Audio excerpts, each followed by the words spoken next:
आणि लोकसभा निवडणुकीबाबत आता सगळ्यात मोठी बातमी येते ती म्हणजे चंद्रशेखर आझाद मोदींच्या विरोधात लढणार असल्याचं कळतं। आताची सगळ्यात मोठी बातमी, वाराणसीतनं निवडणूक लढवण्याची घोषणा केली आहे। चंद्रशेखर आझाद भीम आर्मीचे संस्थापक आहेत।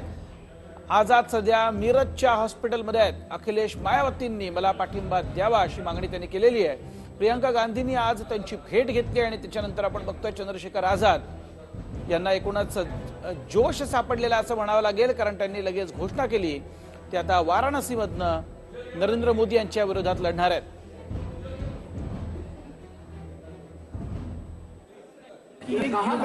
नौजवान है, संघर्ष कर रहे हैं और अपनी आवाज उठा रहे हैं और समाज से ये कह रहे हैं कि मेरा दर्द सुन लो।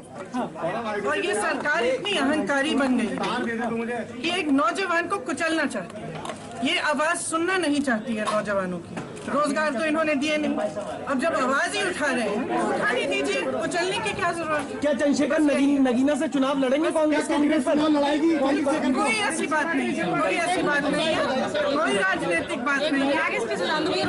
मुझे ये इस लड़के की का जोश पसंद है, मुझे ये अच्छा लगा कि वो संघर्ष करता है, वो अपने लोगों के लिए आवाज उठाता है, नौजवानों की कांग्रेस में लेके।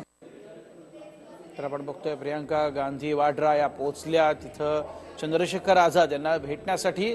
थेट जाऊयात, विनोद राठोड माझे सहकारी दिल्लीत आपल्या सोबत आहेत। विनोद, घडामोडींना वेग आलेला आहे, काय अधिकची माहिती? भीम आर्मीचे संस्थापक चंद्रशेखर यांनी ज्याप्रमाणे आंदोलन केलं आणि देशभरात त्यांनी आंदोलन छेडलं, त्या अनुषंगाने काँग्रेस पक्षाला त्या आंदोलनाची दिशा कळली आणि त्या बरोबर काँग्रेस पक्ष समविचारी नेत्यांना आणि लोकांना सोबत घेण्याचा विचार आहे असं वारंवार बोलत असतं।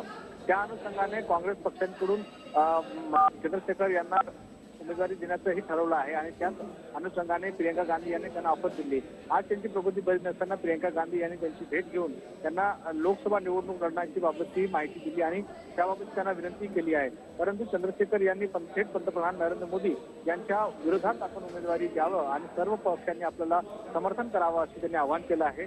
तर या अनुषंगाने वाराणसीमध्ये आता पंतप्रधान नरेंद्र मोदी यांच्यासमोर थेट आव्हान चंद्रशेखर भीम आर्मी संस्थापक यांच्या माध्यमातून उभं होणार आहे। त्यासाठी सर्व इतर पक्षांनी जे म्हणजे समविचारी पक्ष आहेत त्यांनी मदत करावी असं आवाहन केलं। त्यामुळे असं दिसतं की वाराणसीमध्ये यावेळी जी रणधुमाळी होणार आहे ती मोठ्या प्रमाणात होणार आहे आणि एकंदरीत पंतप्रधान नरेंद्र मोदी यांच्या विरोधात कोण उमेदवार उभे असतील यासारख्या अनेक प्रश्नांचे उत्तर नक्कीच आहे। कारण याआधी पंतप्रधान नरेंद्र मोदी यांच्या विरोधात थेट आम आदमी पक्षाचे राष्ट्रीय संयोजक अरविंद केजरीवाल यांनी उभे।